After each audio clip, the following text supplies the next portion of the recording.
Hello, Carnage-Man here. I was tagged on by Johnny DaCosta for the four comic creators tag. Never really thought about it, but I put some thinking into it right now, and I got some stuff out. The way that I started, I was a 70s kid, so we didn't have much comic books then. We did, but we didn't. And I don't know. First books basically that I got into was the creator was Stan Lee. Because my dad used to go buy a lot of books at a place. I have no clue where it was on the base because we were a military family. So he would go to a military place and there was used comic books. And all the comic books of Rawhide Kid, any cowboy stories, but mostly Rawhide Kids. I remember when I was young, I would read the Rawhide Kids. So yeah, something like this. This is like not in good condition at all there, but like Rawhide Kid. This is Stan Lee, the creator. I would get a lot of these books, and we'd read them and read them and read them and read them and read them. And I was a young puppy, and those are what, 1970s. So we'd get those, and even if they were older, we'd still read them and read them and read them and read them. So it would. To me, the cowboy western pretty much influenced me for my first comic books. If you look at who I am today, yeah, I'm a cowboy, and that's what I do. I stop bandits. But that was the first part of my stepping stone. The next one would be, I'll do like Johnny did. G.I. Combat. I don't know if you can see, but those are Joe Kubert. When I was younger, like that, I was a puppy. I thought Joe Kubert was the main guy. I thought he was the guy that wrote these, that that did the covers, did the stories and everything. I thought Joe Kubert and his family, or Andy Kubert, or anybody, I was pretty sure that that's who he was. So I used to buy these, but these were used as well. I used to go to a place where it was a bookstore, and you used to bring your old books, and you would get some older books again. So the writer of that is Robert Kanigher.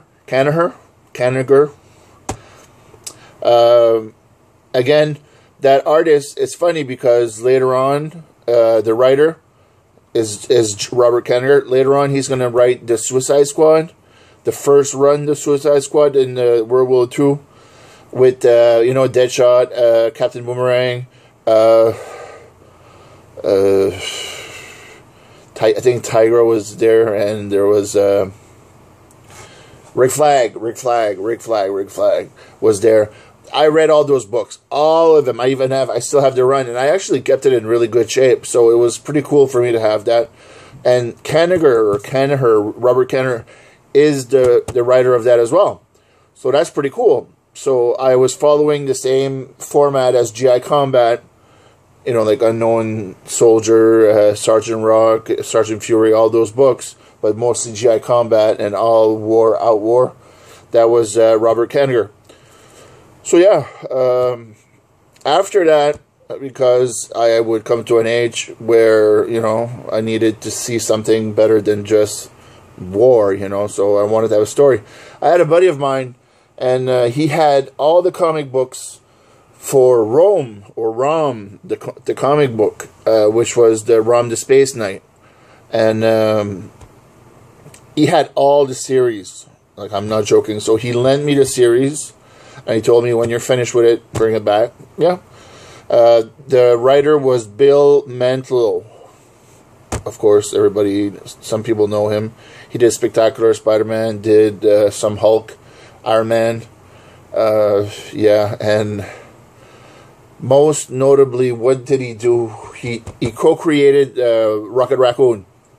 And because I was reading something about Sal Buscema, and he was saying how smart he was or whatever to do that or stuff like that. I like Rome. I would put some music on in my room, like funky music, like Prince or something weirder like that. and it would scare the shit out of me because those stories were pretty scary. Ron was pretty scary, you know. To have a guy go and there's monsters disguised as humans, and he would have this gun and he would shoot, and the monster would come out, and then he would have to kill the monsters and everything, and it was pretty intense for when I was a little puppy. You know what I mean? I thought it was pretty cool. That was number 3. Stanley was my number 1, and of course there's not much to say other than everybody knows about it. So number 3. Number 4 is a tie with 3 people. Okay, 3 people. I saw Running with Comics video of Animal Man. I thought it was pretty cool because it brought me good memories. I remember Peter Milligan had done. I have his run of Animal Man, the first run, in his New 52 as well when it closed and everything, number 18 or something. But I love Peter Milligan, and afterwards, Peter Milligan in my life came back. Before that, he had come in to do Toxin, which is Symbiote, and when it was Venom versus Carnage, he did that, and they created Toxin. And you know what? The cool part about it is when you have a writer that creates the name of the character, the main character, he called him. It was I'm not sure about his first name, but his last name was Milligan as well. So I think it was Paul Milligan, Officer Paul Milligan, or something like that. And I thought it was so cool that you can call your own character your own name, pretty much, or close to it. You know, P. Milligan. Yeah, Milligan. So I thought that was pretty cool. Also, I remember Peter Milligan doing X-Men, doing Hellblazer, and doing stuff like that.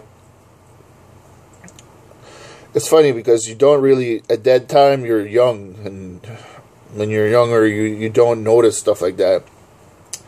It's just when you get older, you notice stuff. Oh, yeah, that's right, that was who it was, you know. 2 other people that are very important to me is Howard Mackey. In the 90s, he brought me back to the comic books with the run of Ghost Rider. Him and Texera and Salteras were awesome. They did 100 run volume 2 or volume 3, because if you consider the Cowboy run, the first run, which one I don't know, but anyway, he created Dan Ketch and the Ghost Rider, which is, I had put this all organized. ROM, this is the ROM, by the way, I was talking about. And the best story for Ghost Rider that scared the shit living out of me is this one here, and it was about a serial killer, and he was pretty wicked, and yeah, I thought it was pretty cool. And also, I noticed this in my run. I just looked at it. Jim Lee had done the covers on when the X-Men had gone into the Ghost Rider for an appearance. I thought it was pretty cool. Still Mackey that was doing the book. Mackey was incredible. I love Mackey.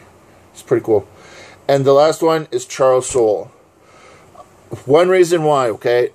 Charles Soule did Red Lanterns. Okay, when he did Red Lanterns, he did it when Guy Gardner was introduced to the Red Lanterns. Guy Gardner was introduced to Red Lanterns as an asshole and trying to go into the Red Lanterns and pretend that he's a Red Lantern because he was a green, and to infiltrate them. But he goes in, he beats basically the leader of the Red Lanterns and takes over as the leader of the Red Lanterns. Now after that, he has to face a lot of tough decisions in his life, and I think that Charles Soule put him in a position where we see Guy Gardner as a really nice guy and had a big heart. And even brought in Supergirl, and Supergirl learned a lot from him. And I was in a bad shape sometimes, you know, depressed and stuff. And the book would almost make me cry at times because I thought it was a message from him or a plea for help me. I'm dying here. He wanted, I think he wanted Guy Gardner to be very mellow, and I don't know, it looked as if Guy Gardner wanted to suicide. It was really bad. Like he still is like that right now. Like he wants to die, but I thought he really wrote that well, and thumbs up for him. But that's it. Those are my co-creators. It's not exciting as all yours. That's pretty much it. Woohoo! Other than that, I'm not gonna put some people on. Maybe JB. Who else could I put on? I have a lot of people that watches my video all the time. I don't know. Split.